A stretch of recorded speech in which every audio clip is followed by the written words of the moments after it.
நான் பெரிதும் நேசிக்கின்றேன்.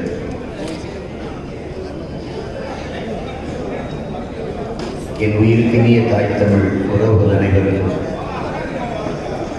என்னுடைய அன்பு வணக்கம். 2021 நடக்கவிருக்கிற சட்டமன்ற தேர்தலில் வேட்பாளர்களாக களமிறங்க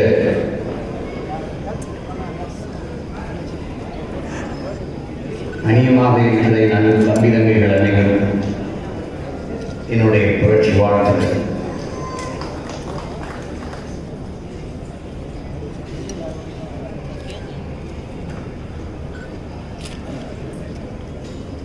நாம் இதுவரை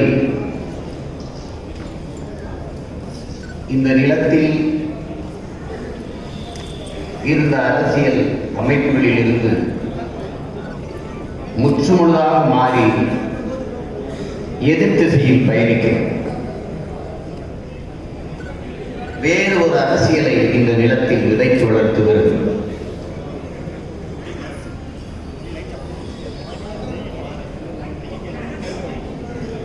இது ஒரு புரட்சிகர அரசியல்.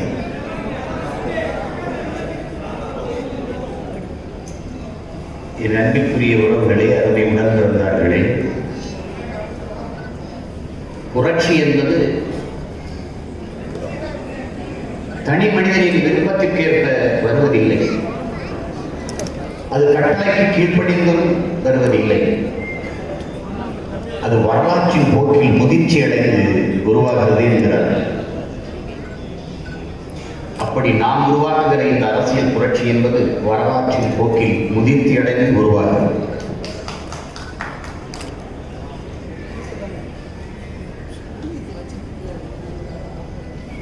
சீமான் வண்டியில் வந்தது சினிமா எடுக்கத்தானே ஒழிய கட்சி ஆரம்பிக்க. ஆனால் காலம் இந்த கடமையை எனக்கு கையளித்து கையறு நிலையில் நின்று கொண்டிருந்த தமிழ் சமூகம் என்ன செய்தது தெரியாது. என் இனம் சாகும்போது அழுது கொண்டிருந்த பிள்ளைகள் இனி இவர்களை நம்பி பயணிக்கும். என் மூச்சு காற்றை நானே சுவாசிப்பது போல, என் உணவை நானே எடுத்து உண்பது போல எனது உரிமையை, எனது விடுதலையை நானே போராடி பெறுவது என்று முடிவெடுத்து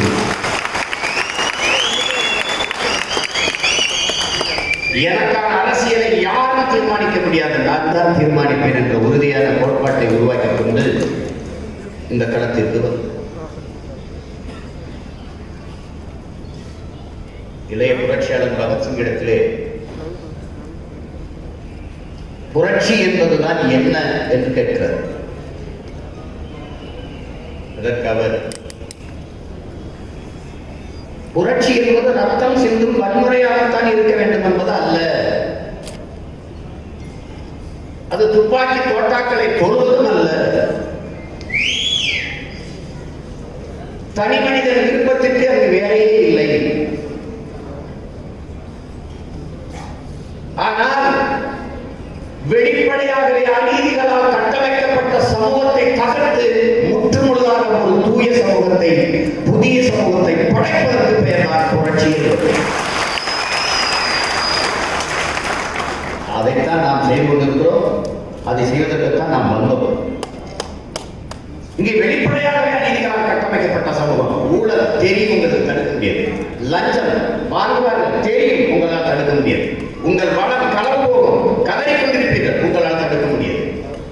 உங்கள் நீர் வளம் உறிஞ்சப்படும் தெரியும், உங்களால் தடுக்க முடியாது. முறையற்ற நிர்வாகம், ஒரு வேலையா, ஓட்டுநரா இவ்வளவு லஞ்சம், நடத்துனரா இவ்வளவு லஞ்சம், உதவி காய்வாளரா இவ்வளவு லஞ்சம், ஆசிரியர் பணியிட மாற்றமா இவ்வளவு லஞ்சம், எல்லாம் தெரியும், ஆனால் உங்களால் தடுக்க முடியாது. காரணம், இது வெளிப்படையாகவே அநீதிகளால் கட்டமைக்கப்பட்ட சமூகம். இதை தகர்ப்பதற்கு பெயர்தான் என்னுடன் வருகிறார்களே புரட்சி.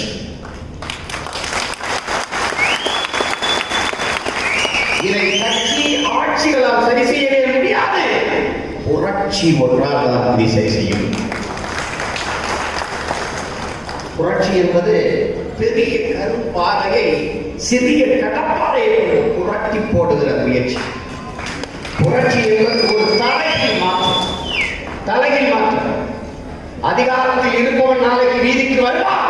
இன்று வீதியில் என்று கத்திக் கொண்டிருக்கிற நாங்கள் ஒரு நாள் அதிகாரத்தில் வருவோம்.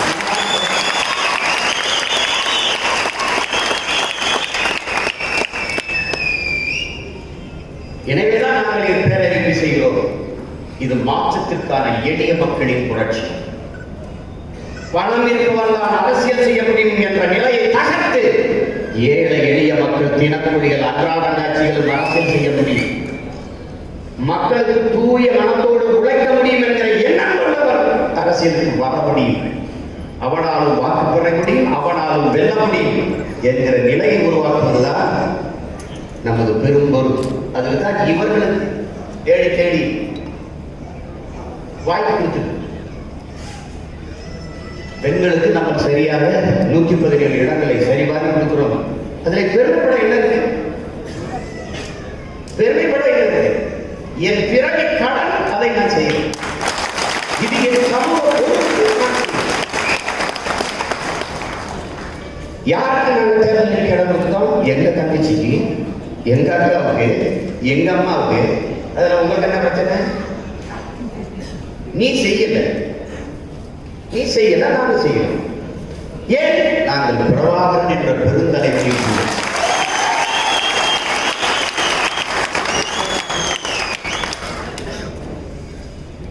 இது சாதனை இல்லை. இதுக்கு முன்னாடி இருந்தவர்கள் செய்த வேதனையை நாங்க தவிர்க்கிறோம். அவ்வளவுதான். அவங்க செய்யல. இங்க என்ன நடந்துச்சு? ஒரு படிக்காத ஒரு மேதை வந்து படிக்காத ஒரு பாமரன் தலைவனாகி எப்பவுமே மானுட குணம் என்னவா இருக்கு தெரியுங்களா? தனக்கு கிடைக்காது எவனுக்கு கிடைக்கக்கூடாதுன்னு தான் நினைப்பான். தான் செத்தாலும் சரி அவன் வாழ்ந்துடக்கூடாதுன்னு நினைப்பான். எனக்கு 2 கண்ணும் போனாலும் பரவாயில்ல, அவனுக்கு ஒரு கண்ணு போகணும்னு நினைப்பான். இது ஒரு உளவியல் நோய். இது வந்து இந்த மானுட சமூகம் முழுமைக்கும் வரவேற்கிற சிக்கல் இல்லை. இங்க அதான் பிரச்சனை. அதனால அந்த தலைவன் பாருங்க, அவர் படிக்கல. எனக்கு கிடைக்காத கல்வி இந்த நாட்டில் எவனுக்கு கிடைக்க வேண்டாம், கிடைக்க கூடாது என்று என்ன நினைக்கிறாரு? எனக்கு கிடைக்காத கல்வி என் தேசத்தின் பிள்ளைகளுக்காவது கிடைக்கட்டும் என்று மூதறிஞர் ராஜாஜி அவர்கள் காசில்லை என்று மூடிவிட்ட 6000 பள்ளிகளையும் திறந்து அதற்கு மேற்கொண்டு 14,000 பள்ளிகளை திறந்து நம்ம எல்லாம் படிக்கிச்சு. அதற்கு பின்னாடி உள்ள சாதனையாளர்கள் அவர் ஊருக்கு ஒரு பள்ளிக்கூடத்திலிருந்து படிக்க வைத்தார். இவர்கள் தெருவுக்கு டாஸ்மார்க்கத்திலிருந்து குடிக்க வைத்தார். இவர்கள் சொல்வார்கள், நாங்கள் தாலிக்கு தங்கம் கொடுத்தோம். ஏன்னா அரப்பவன் தாலி வாங்கி கூட ஒரு பொண்டாட்டி கழுத்துல கட்ட முடியாத நிலைக்கு எங்களை பக்கத்தில் வச்சது என்ன? இது சாதனையா வேற? 2 ரூபாய்க்கு அரிசி போட்டீங்க. ஏன்னா எங்க பொருளாதார வளமே அவ்வளவுதான் எங்க நிலைமை. அதுக்கு பிறகு 2 ரூபா கொடுத்து கூட வாங்க முடியல உங்களோட அரிசியை. அப்புறம் 1 ரூபாய்க்கு, அப்புறம் அந்த 1 ரூபாய் கூட கொடுத்து வாங்க முடியல. அப்புறம் இலவசம் வைக்கிட்டீங்க. 1 ரூபாய்க்கு கூட வக்கற்ற நிலையில் எங்களை நிற்க வைத்தது இவர்கள் சாதனை. கடைசியா இப்ப இலவசம். ஒரு இவ்வளவு பெரிய ஒரு இனக்கூட்டம் பாருங்க, உலகத்துக்கு சோறு போட்ட ஒரு இனக்கூட்டம் எப்படி இருக்கு பாருங்க. இலவசமா அரிசி போட்டால் தான் வாங்கி சாப்பிட்டு வயிறு வளர்த்து உயிர் பிழைக்க முடியும் என்கிற ஏழ்மை வறுமையில் தள்ளப்பட்டு ஒரு அடிப்படை தேவை பாருங்க. ஒரு வீட்டுக்கு மின்விசி வாங்கிறது, ஒரு மாவு அரைக்கிற எந்திரம் வாங்கிறது, ஒரு மசாலா அரைக்கிற எந்திரம் வாங்கிறது அவனை நிறைவேற்றிக் கொள்ளக்கூடிய ஒன்று. என்னுடைய வாழ்வாதாரத்தை பெருக்கிட்டா, எனக்கு வேலை வாய்ப்பு கொடுத்துட்டா, நானே சம்பாரிச்சு எனக்கு மிக்சி, கிரைண்டர், ஃபேனு, டிவி எல்லாம் நினைப்பேன். ஆனா இதையெல்லாம் இலவசம் அரசு தருது. நான் எனக்காக பள்ளிக்கூடம் கட்டி படிக்க முடியாது, நான் எனக்காக மருத்துவமனை கட்டி படித்து வைத்து பார்க்க முடியாது. அதையெல்லாம் நான் வந்து காசு கொடுத்து வாங்கிக்கணுமா? இதையெல்லாம் இலவசமா தந்துருவாங்க. ஒரு கொடுமை தரு. இவங்க எப்படி தெரியுமில்ல, மாணவர்களுக்கு இலவச பஸ் பாஸ் இலவசம், பள்ளிக்கூட கட்டணம் எவ்வளவு? நாங்க என்ன சொல்றோம், பஸ் பாச நாங்க காசு கொடுத்துட்டு இருக்கேன், கல்வியை இலவசமா கல்வி.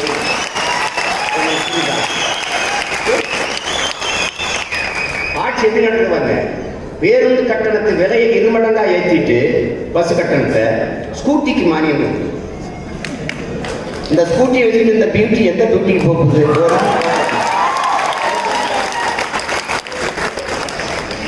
அதாவது இவங்களுடைய ஆட்சி முறைகளை நீங்க அலசி பார்க்கணும்.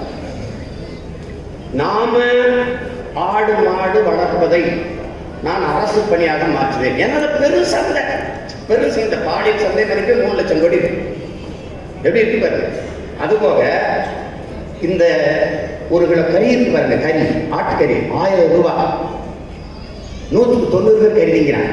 விருந்தினாலே அவனுக்கு கறி தான், அதுக்கு சுக்கா போடணும், அவனுக்கு நல்லி எலும்பு கிடைக்கணும், இதெல்லாம் இருக்கு. இப்ப 1 கிலோ கறி 1000 ரூபாய். கருதிங்க அதை வச்சுருந்தீங்க, எல்லாரும் சாப்பிடலாம். ஆனா கறி எங்க இருந்து வருது? ஆந்திராவில இருந்து. ஏன் ஆடு வைக்கல? அவமானம். இது ஆதியில செஞ்ச வேலை என்ன? ஆடு மாடு தான் வச்சுட்டு இருந்தான், அதான் செஞ்சுட்டு இருந்தான். அவமானம். மாடு வைக்க கூடாது, ஆடு வச்சிடக்கூடாது. கோழி 1 கிலோ நாட்டுக்கோழி கறி விலை சென்னையில 650 ரூபாய். என் தங்கச்சி காரியமா சொல்றது அவங்க 800 ரூபாயா. அது தேர்தல் முடியறதுல 1000 கூட வரணும். பொருளாதாரம் எங்க இருக்கு? ஏன் நீ நாட்டுக்கோழி வளர்க்கூடாது? பில்டேட்ஸ் சொல்றான், வறுமையை ஒழிக்கணும்னா நாட்டுக்கோழி வளர்க்கறது. யாரு அவ்வளவு பெரிய பணக்காரனே சொல்றான். என்ன உங்களுக்கு பிரச்சனை? அவமானமா இருக்குது. ஆனா சாராய கடையில சாராயம் ஊற்றி கொடுக்கறது வறுமை நல்லா இருக்கா? மதிப்பா இருக்கா? டாஸ்மாக் கடையில வேலை பார்க்கறது அது அரசு பணியா, கவர்மெண்ட் வேலை, அது கௌரவமா இருக்கா? பெருமையா இருக்கா?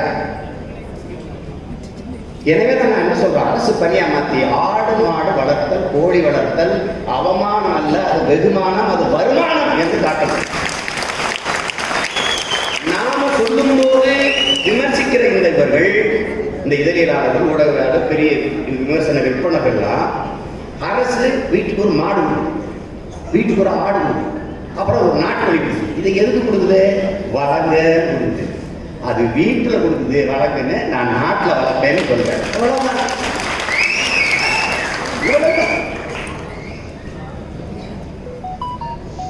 என்ன செய்யலாம் என்று ஆய்வு தெளிந்து யோசித்து முடிவெடுப்பது. எப்படி இந்த சனக்கூட்டத்தை ஏமாற்றுவது?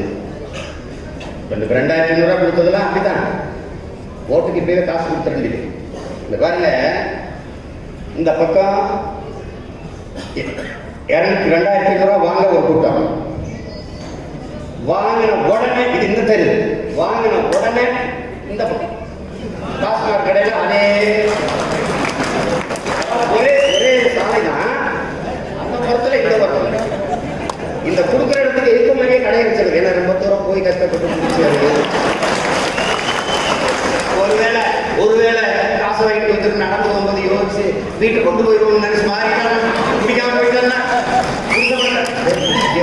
எப்படிப்பட்ட காடு!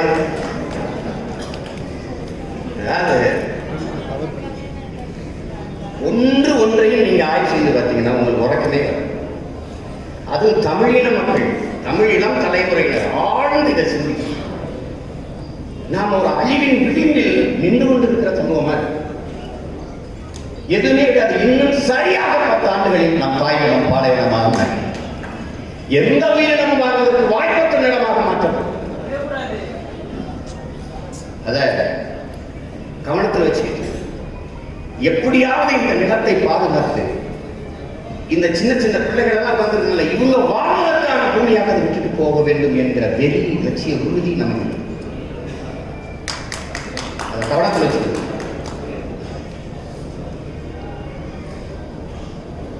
இன்னைக்கு எவ்வளவு பிரச்சனைகளை இந்த தமிழின மக்கள் எதிர்கொண்டிருக்காங்க.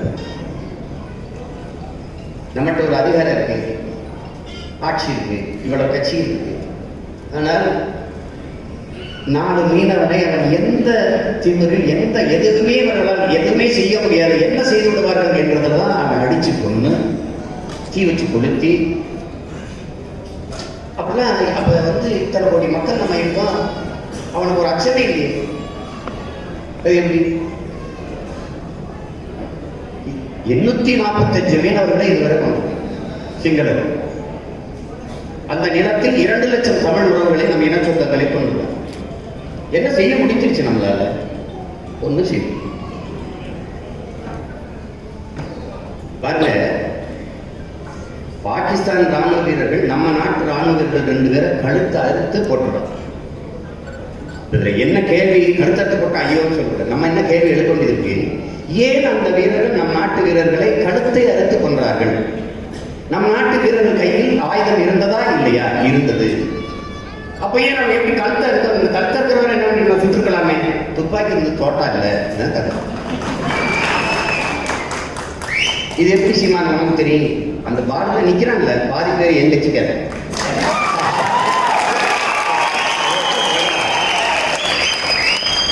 அண்ணே பார்டர்ல நிக்கிறேன் கல்வி நிரம்பினேன். அண்ணே இந்த பங்களாதேஷ்காரன் மாட்டை ஓட்டிட்டு போறானே, அவனை ஒண்ணும் பண்ணாதீங்கன்னு அதிகாரிகள் எல்லாம் சொல்லிடுறாங்கண்ணே. காசை வாங்கி மாட்டை ஓட்டிட்டு போக சொல்லுவாங்க. அவன் அங்க போய் எல்லாத்தையும் கலட்டி கட்டி அப்படி ஆட்டி கட்டி போறாரு. அவன் எதுக்கு போயிட்டு அவமதிச்சுட்டு போறானே. ஏறடா தாக்கு அவனே துப்பாக்கி கொடுத்துருக்காங்கன்னே, பாக்ஸ் இருக்குன்னே, அதில் தோட்டா இல்லைன்னு சும்மா வெறும் துப்பாக்கி வச்சுட்டு எவ்வளோ வந்து தாக்கி அடிச்சா கூட ஒன்றும் பண்ண முடியாது. இதுதான் நிலம். நம்ம ராணுவத்தை விமர்சிக்கல, நம்ம நிலைமையை எடுத்து சொல்றோம். அதாவது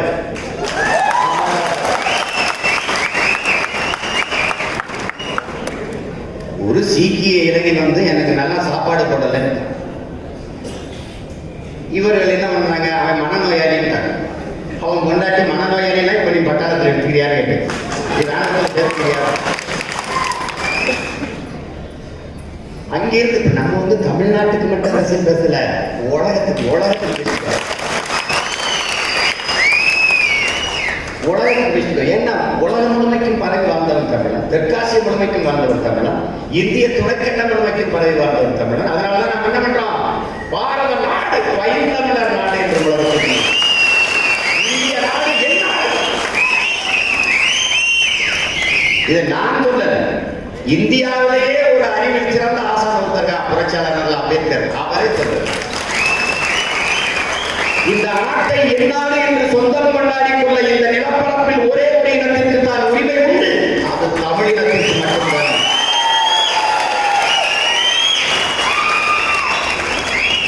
வந்தேன் நின்றுச்சு, சந்தில நின்றுட்டு தேசத்துறவி பேச யாருன்னா வரக்கூடிய பேசி முடிவு வரமாட்டான். நாயை கல்லெடுத்துருந்தீங்கன்னா 4 தெரு போய் நீங்க பழக்கி வரல. அங்க போய் கிட்ட வரமாட்டான். எத்தனை கேள்வி மானங்கள கேட்கிறேன். ஒருத்தனா நான் கேட்டதெல்லாம் குறைச்சிருந்தா நான்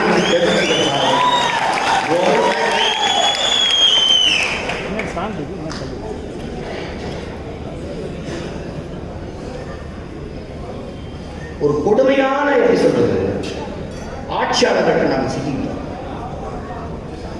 இவங்களுக்கு என்னன்னா அரசியல் எப்படி பண்றாங்க, எப்படி பண்ணிட்டாங்க ஆக்கிட்டாங்கன்னா மக்களுக்கு தன்னலமற்ற உண்மையும் நேர்மையுமாக தொண்டாற்றுகிற ஒரு புனிதமான அமைப்பு என்பதை தாண்டி அதிக லாபம் ஈட்டுகிற பெரும் தொழில், பாதுகாப்பான தொழில் என்று மதிக்கிறார். இந்த நாட்டில் நீதி இருக்கு. நீங்க எல்லாம் பாக்குறீங்க, நீதிமன்றம் உயர்ந்த நீதி. இவர் ஒரு கொலை பண்ணிட்டாரு. இவரை முன்ன நிறுத்தினா உரிய சான்றுகளோடு நிரூபிக்க தவறியதா அவரை விடுதலை செய்யறது. இவர் நிறைய ஊழல் பெற்றார், லஞ்சம் பெற்றுட்டாரு, கொள்ளையடிச்சிட்டாரு. அவரை கொண்டு இங்க நிறுத்தினீங்கன்னா உரிய சான்றோடு நிரூபிக்க தவறியதா அவரை விடுதலை செய்யணும். இப்ப என்ன நமக்கு இந்த நீதி கற்பிக்குது? நான் அன்பிற்குரிய சொந்தங்களே, எதை செஞ்சு தர சாட்சி இல்லாம செஞ்சு கற்பழிக்கிறியா? கற்பழிச்சு 6 வயசு குழந்தைய கற்பழிக்கிற கற்பழிச்சுக்க. ஆசிவா 8 வயசுக்குள்ளே கற்பழிக்கிறியா? கற்பழிச்சுப்பா. ஆனா சாட்சி இல்லாம பண்ணிருக்கலாம். இப்படி ஒரு தேசத்தை நீங்க எந்த நாட்டில் எங்க பார்த்துருக்கீங்க?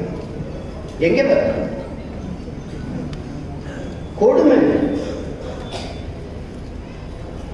நாட்டு குடிகளை 1000 500 அல்லாட விட்டு பிச்சை எடுத்து அவன் லலித் மோடி வரேன் 11,700 கோடிக்கு ஓடுறேன். விஜய் மண்டையா 9,000 கோடிக்கு போயிட்டு இருக்காரு. இவர் நம்ம ஆர்பிஐ சுத்தமா பணம் இல்லை. நம்ம தலை ரயில்வே ஸ்டேஷன் ஒரு பேங்க் ஓகே கேஷ்லெஸ் எக்கனாமி கொடுமையா இருக்கு. கேஷ்லெஸ் எக்கனாமி எல்லாம் நீ கார்டு கிரெடிட் கார்டு சூட் மிஷின் வச்சு கிளிக்கணும். ஒரு ஒரு மகிழ்ந்தது ஒரு அம்மா உட்காந்துருக்கு, ஒரு பிச்சைக்காரர் வந்து தட்டுறது காசு அந்த அம்மா கேஷ் நகி அவன் சோப் மிஷின் எடுத்துட்டான். பையன் எடுத்துக்கான் சோப் மிஷின் எடுத்து அட்டையை கழிச்சுடுமா. பிச்சைக்காரன் சோப் மிஷின் வச்சு பிச்சை எடுக்கிறது டெவலப். உங்களோட டெவலப் என்ன தெரியல, இதுதான் டெவலப். எங்க டெவலப் என்ன தெரியுமில்ல பெருமக்களே, பிச்சைக்காரனை இல்லாத தேசத்தை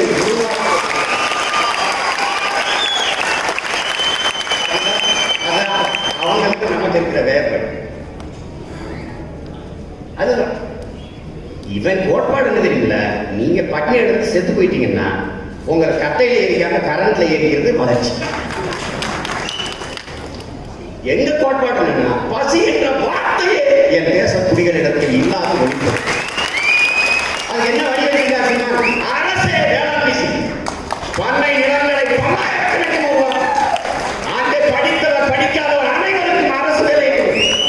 அரசே பண்ணை பண்ணையாக வேளாண்மை செய்து சேமிப்பு கிடங்களில் பதுக்கி வைத்து வறுமை ஏழ்மையை இல்லாத குடியிருக்கும். நீ ரேஷன்களே மூமியா, நீ உணவு மானியத்தை துண்டிச்சியா?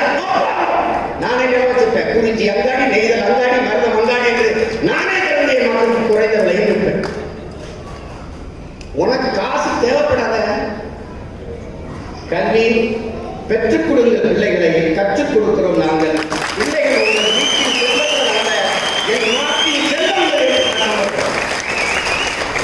என் நாட்டின் செல்வங்கள் என்று சட்டம் போடுறோம். நீ பிள்ளைகள் 3 வயசு உடனே ஒப்படைச்சு போயிட வேண்டியதான். நீ டோன்ட் கேர். ஓ நீ போ, நான் பார்த்துக்கிறேன். ஏன் பிள்ளை போ, நான் படிக்கிறேன். என்ன படிக்கிறாங்க? ஐயா நான் டாக்டர் படிக்கிறேன். நீட்டிட்டு இருக்கேன். இது அவருக்கு ஒரு நாள் கேட்கிறாரு. சட்டசபையில் போடுவேன், இந்தியன் மெடிக்கல் கவுன்சில் என்னை ரெக்கக்னைஸ் பண்ண வேண்டாம். என் கல்வி தகுதியை நீ யார் நான் ஐயா என்னோட எம்பிபிஎஸ்சி ஆட்டோக்கு வைத்தியம் பார்த்தா போதும், நீ படிப்பேன். தமிழ்நாடு அரசு நீ இருக்கிறா, தமிழ் தேச குடியரசு கூட நான் அங்கே இருக்கிறேன்.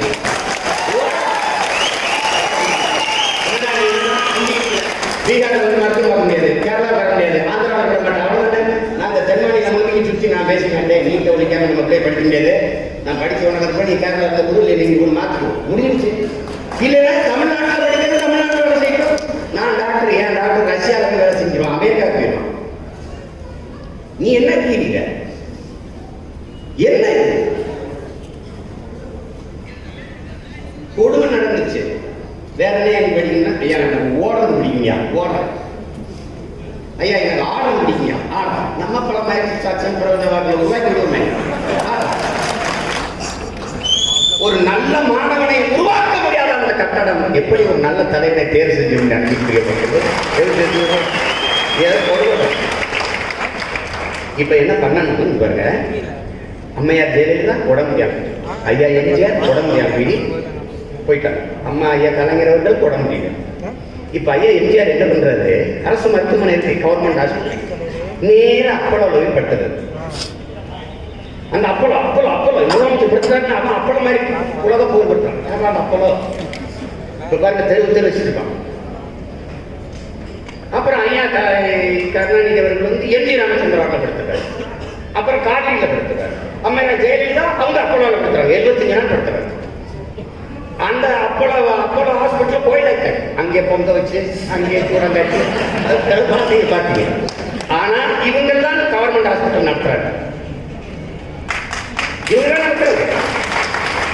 அதுக்கு ஆண்டுதோறும் 10,000 கோடிகளை நிதி நிலையத்தை ஒதுக்குறாங்க. அதுக்கு பேர் தெரியல, ஒதுக்கு. அதாவது நிதி அளித்தோம் அப்படிதான் சொல்றது. 10,000 கோடி ஒதுக்கி எங்கிட்டு இந்த பக்கம் அப்புறம் 2000 கோடி ஒதுக்கி அது எங்கடா அந்த பணம்? அதை தான் பதுக்கி. அது எப்படா வரும்? தேர்தலில் உங்களுக்கு ஓட்டு காசு இருக்கும்ல, அப்ப பாருங்க. கொடும்பாவிகளா உங்களை கொடும்பாவி ஒருத்தர மாதிரி தானே வச்சு பட்டி கதையை முடிச்சுட்டான். இப்போ இந்த தனியார் மருத்துவமனைகளை விட அரசு மருத்துவமனை ஆக சிறப்பாக தரமாக இருந்து மாற்றம். இதுக்கு பேர் தான் தலைகீழ் மாற்றம். இதுக்கு என்ன வழி இருக்குன்னு பாத்தீங்கன்னா, இப்ப பாருங்க, கொரோனா வந்தாங்கன்னா அரசு மருத்துவர்கள்லாம் தெய்வமா தெரியுது. மிக தரமானவர்கள் இருக்கிறாங்க நம்மகிட்ட. ஆனால் தரமா நிர்வகிக்கணுங்கிற திறமை மிக்க தலைவர்கள் இல்லாதான் பிரச்சனை. அப்போ தனியார் முதலாளிகளை விட, தனிப்பெரும் முதலாளியை விட 8 கோடி மக்களால் நிறுவப்பட்ட அரசு வலிமையானது, மிக நேர்மையானது என்பதை நாம் காட்டணும். மக்கள் அரசு மருத்துவமனையை நோக்கி படையெடுக்க தொடங்கிவிட்டால் தனியார் மருத்துவமனைகள் தேவைப்படாது என்று மக்களே, அந்த நிலையை உருவாக்குவதுதான் தலையில் மாற்றம், புரட்சி. டெல்லியில் அரவிந்த் கெஜ்ரிவாலால் கல்வியை வந்து தரமா கொண்டு வந்து பள்ளிக்கூடத்தை பார்க்கும்போது நமக்கு அடடா அப்படி பண்ணிட்டாரே தோணும். கேரளாவில் தனியார் பள்ளிக்கூடங்களை விட அரசு பள்ளிக்கூடத்திற்கு பிள்ளைகள் அணியணியாக வருகிறார்கள், பலாயிரக்கணக்கில் போய் சேர்கிறார்கள். அந்த மாற்றத்தை நம்மால் கொண்டு வர முடியாது. அதற்காக நாம் சொல்லுகிறோம்,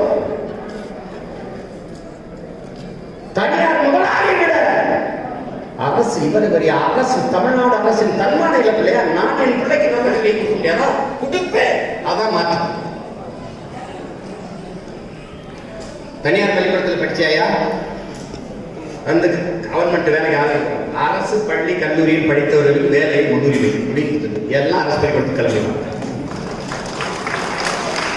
எல்லாம் ஐயா தமிழ்ல படிச்சியாயா? ஆமா. முதல்ல ஒரு டிக்க போடுவோம். நம்ம அது இங்கிலீஷ்லயே படிச்சியாயா? எதுக்கே படிச்ச? ஐயா வெளிநாட்டு போய் வேலை பார்க்க போயா, பாஸ்போர்ட் விசா போய் அங்கே போய் பாரியா. ஹிந்தி படிச்சியாயா? ஹிந்தி எதுக்கே படிச்சா? எதுக்கு படிச்சியா? ஐயா வட இந்தியாவில் போய் பாரியா, மகாராஷ்டிரா போயிட்டு வாயா. பரதேசி நாயே அவனே தோல்வி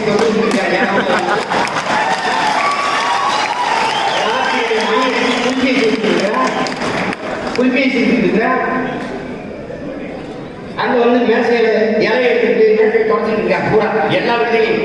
முன்னாடிலாம் அங்க போனா வந்து வாங்க வாங்க ஐயா வாங்க வண்டியை பின்னாடி கொண்டாங்க. இப்ப தாடி வராங்க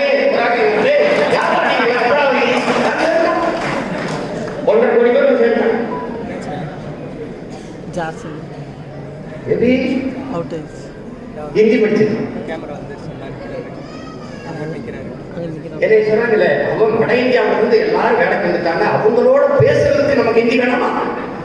சம்பளம் கொடுக்குற முதலாளிகிட்ட பேசுறதுக்கு அவன் தமிழ் படிச்சுட்டு வருவானா? நான் ஒரு நாட்டுக்கு வேலைக்கு வரும்போது ஹிந்தி படிச்சுட்டு வரணுமா? அவர் தமிழ்நாட்டுக்கு வரும்போது தமிழ் படிச்சுட்டு வர மாட்டாங்க. பத்த மாட்டேன் வெட்டிக்கு போட்டேன்.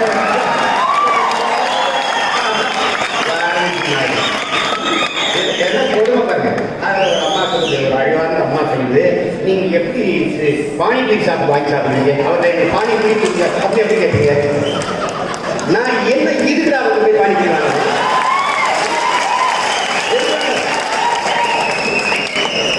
அவன் தமிழ்ல வந்து பேசினானா அவன் வாங்கி சாப்பிடுறேன்.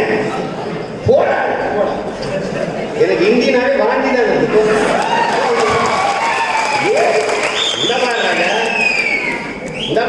உங்க அம்மா அழகானவள் அறிவானவள் சொல்லுது, அதுக்காக எங்க அம்மா அசிங்கமானவள் இழிவார்னு சொல்லாத. கொண்டே தாய் அறிவானவள் அன்பானவள் அழகானவள் என்று எவ்வளவு உயர்வாக சொல்ல உனக்கு தகுதி உரிமை இருக்கிறது. ஆனால் என் தாய் இழிவானவள் என்று சொல்வதற்கு எனக்கு உரிமை கிடையாது. உலகத்தின் தாய்மொழியின் தாய்மொழிக்கு என் தாய்மொழிடா அவன் மகன் நானே. உலகத்துக்கு என் தாய்மொழி பிச்சை போட்டு தமிழ் இல்லாத உலக மொழிகள் இல்லை. பைத்தியக்காரங்க இந்திய படிக்கிறீங்க.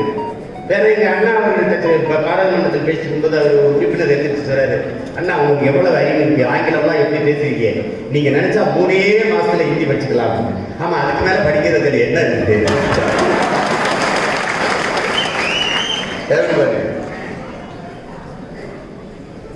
நம்மளை வந்து தரம் பாருங்க.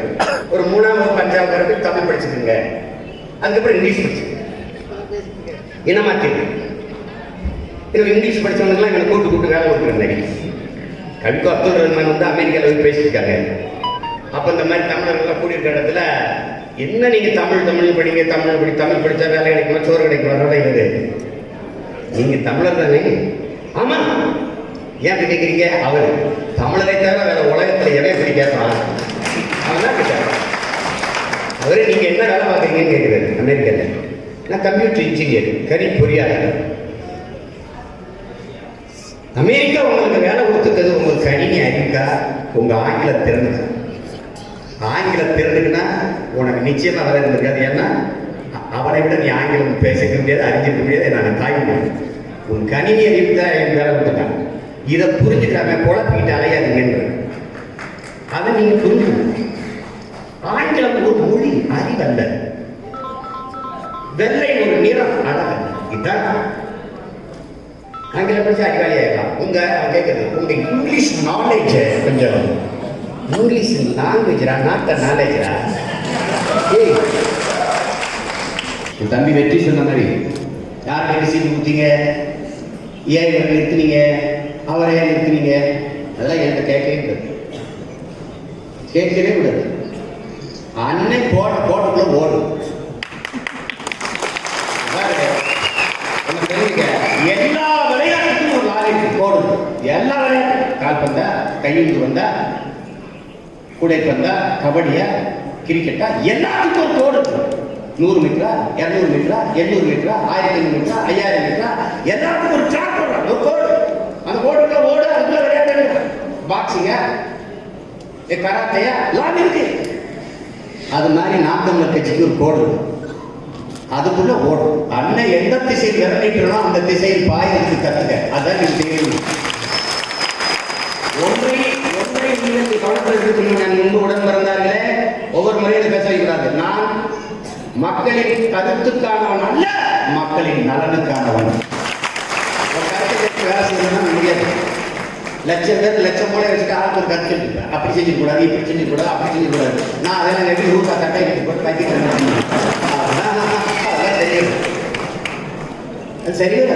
10,000 பேர் பயணிக்கிற கப்பல்னாலும் ஒரு மாலுமி தான் ஓட்டியாகணும். 60 பேர் பயணிக்கிற பேருந்துனாலும் ஒரு ஓட்டுநர் தான் ஓட்டியாகணும். பேருந்துடைய எல்லா பேருக்கும் பஸ்ஸோட திரும்பி எல்லாரும் ஸ்டேரிங் இப்படி திருப்பி அப்படி அப்படின்னா பஸ் எங்கேயாவது மொத்தமாக மேலே போயிட வேண்டியதான். நான் சரியாக இந்த இயக்கத்தை, இந்த கட்சியை வழிநடத்தி கரை சேர்ப்பேன் என்ற நம்பிக்கை இருந்தால் என்னோடு வா.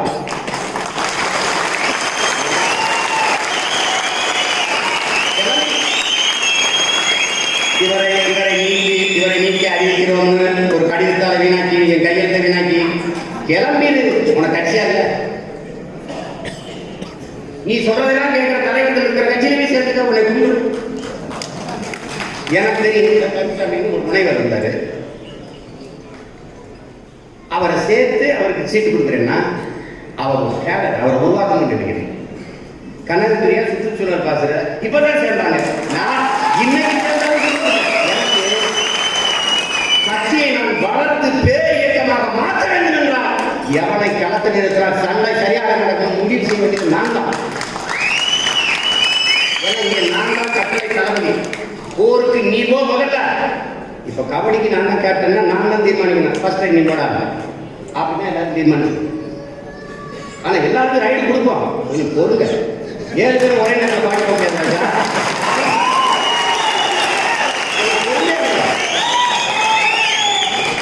இது நம்ம கட்சி, நமக்கானது இருக்கணும். நீ நிக்கல, யார் நிற்கிறான்?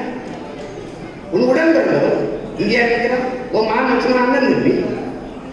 ஏதோ ஒரு பெரிய மனுஷன் பாவம் அந்த பைய கத்திருக்கானு வந்து ஒரு கலரை வாங்கி உடச்சு வச்சுட்டு இதை குடிச்சிட்டு பேசுப்பாங்க. நாங்க பரிதாபத்துக்குரியவங்களா, இதை பெருமையோ வந்து பதவிதான் இல்லடா. இது வந்து இந்த மாதிரி என்ன இந்த வேட்பாளர் கேட்பா அவனுக்கு 1 கோடி ரூபா கொடுத்துருக்கேன் சீமா அப்படி இருக்கா? இல்லை இருக்க யாருக்காவது 1 கோடி 10 லட்சம் கொடுக்குறீங்க வச்சுருக்கு. பிச்சை எடுக்கிற சேர்ந்து எடுப்போம் வாங்க.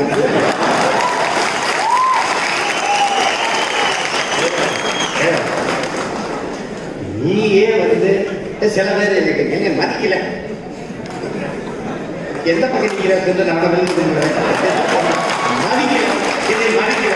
ஓ இனமே 10,000 ஆண்டுகளாக மிதிப்பட்டு செத்து கிடக்கு, இதுல உலகத்தை மரியாதை வேண்டி கிடக்கு.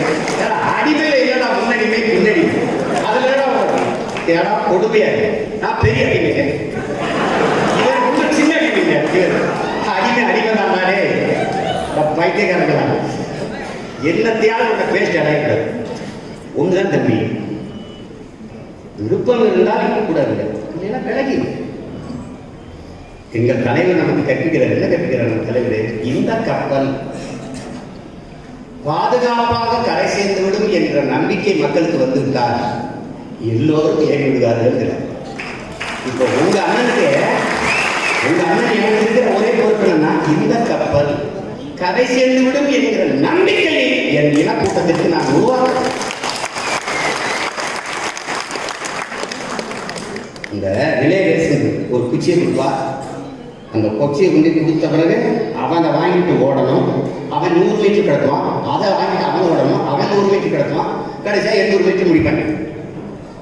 இதுல எதையில குச்சியை வேகமா கொண்டு போய் கொடுக்குறாங்கன்னு முடிவு பண்ணியிருந்தா வேட்பாளர் தேர்வு பண்றோம். எல்லா பாசனைக்கும் கொடுக்கும். புலவர் பாசனை கொடுக்குறோம், சுற்றுச்சூழலுக்கு கொடுக்குறோம், கையில் கொடுக்குறோம், குறிப்படை பாசனை கொடுக்குறோம். எல்லாரையும் எண்ணிக்கிறது. நீ என்ன நினைக்கிறீங்கன்னா, இந்த மாவட்ட செயலாளர் பெரிய ஆளு, அவருக்கு தான் சீட்டு கொடுப்பாரு. சாத்தியமா கொடுக்கணும். நீ என்ன, நீ கையில் வேணாம், நான் போல என்ன, நான் வந்து தலைமை மாவட்ட செயலாளர் இருக்கேன், இல்லை தொகுதி செயலாளர் இருக்கேன் அப்படின்னா ஒண்ணு கிடையாது. கையுக்கு ஊழல் ஒழிப்பு பாசறை ஐயா ஈஸ்வரன் கொடுத்துருக்கு, சுற்றுச்சூழல் பாசறைக்கு பல இடங்களை கொடுத்துட்டு வரோம். அப்புறம் நீ என்ன நினைக்கிற, பாசறையில் இருந்து அன்னை கண்டுக்க மாட்டாங்க, ஒரு சீட் கொடுக்க மாட்டாங்க. நான் தான் உட்கார்ந்து முணுக்குனேன். யாரு என்ன படிச்சிருக்கேன், இந்த ஊர், இவனை எதுக்கு தேர்வு பண்றோம், என்ன சமூகம், பல ஆண்டுகள். சரி வேற பண்ணாரா, இவனை கண்டுக்கிறவே இல்லை. ஆதி தமிழ் மொழி தூக்காங்க, போறா சீட்டு கூட போறா முடிஞ்சிருக்கிற மருத்துவர் விடுவோம். இவங்க கண்டுக்கிற திராவிடங்க நம்ம காலப்படுத்திட்டாங்க, போராட்டம் சீக்கப்படும். போரா இவனால தேவேந்திர கூட வேளாளர், இவனை ரொம்ப நம்ம தாழ்த்திட்டான் உள்ளவன். இப்போ ஒன்று செய்யணும்னா பொது தொகுதியில் நிப்பாட்டேன்.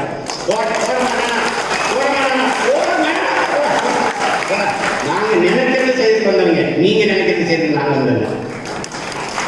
ஆனா இங்க பல பேர் நினைச்சுருக்கான், யாரும் சொல்லி கொடுத்துச்சு நான் வேலை செய்யறாங்க. அவ்வளவு துன்பப்பா கிடையாது.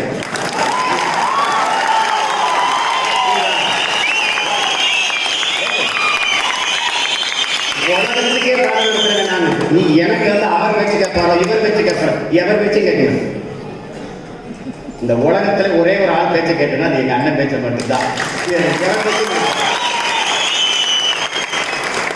எங்க மூத்தர் என் பேச்ச கேட்கிறியாங்களா, நீ தெற்க போகலான்னா வடக்க போய்கிட்டு இருப்ப, கிழக்க போகலான்னா மேற்க போவ, ஏதா இப்படி பண்ணி அப்பெல்லாம் நினைக்கிறேன். நான் சுய சிந்தனை உள்ளவன், ஆழ்ந்து படித்து தெரிந்து சிந்தித்து ஒரு முறைக்கு 200 முறை யோசிச்சு முடிவு. நான் பிழைவிட்டு வந்தா நீ ஏன் கூட நினைக்கிற, கிளம்பு ஓ, இல்ல நீ எவ்வளவு ஒரு கட்சி ஆரம்பிச்சுக்க,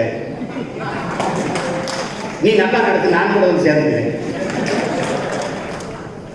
இது இந்த தேர்தலோட முடியுதா? இந்த தேர்தலில் அடுத்த தேர்தலில் நிற்போம், உள்ளாட்சி தேர்தலில் நிற்போம், பாராளுமன்ற தேர்தலில் நிற்போம். யாருக்கு என்ன செய்யணுங்கிறது கூட கணிக்காத ஆளா நாம. இதெல்லாம் அவசரப்படக்கூடாது, ஒற்றுமையா நீங்க வேலை செய்யணும். சின்னவங்க பெரியவங்க அதெல்லாம் இல்லை. கட்சி நிறுத்திச்சு அண்ணன் சொல்லிட்டாரு, நான் வேலை செய்யணும்.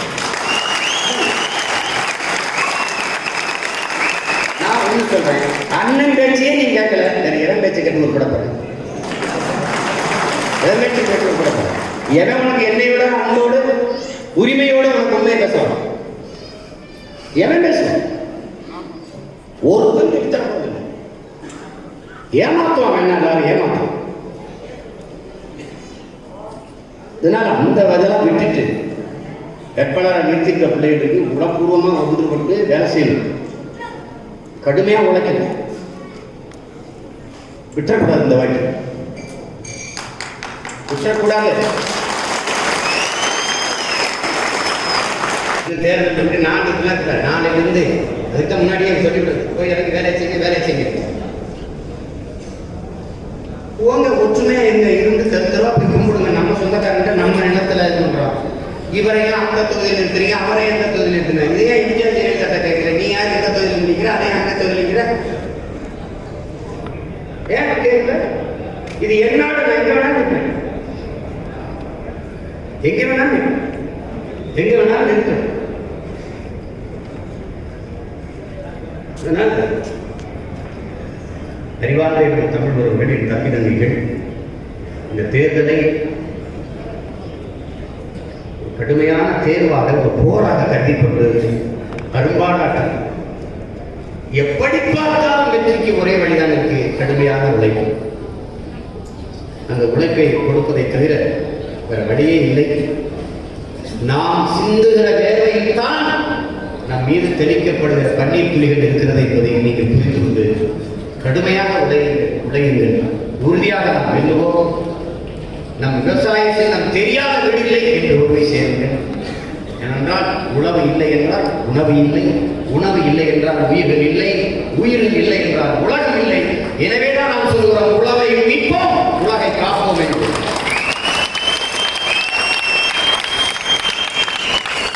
புதிய ஒரு உலகம் செய்வோம், மக்கள் புரட்சியாக அதை உறுதி செய்வோம். எங்கள் திருநாட்டில் எங்கள் அந்த ஆட்சி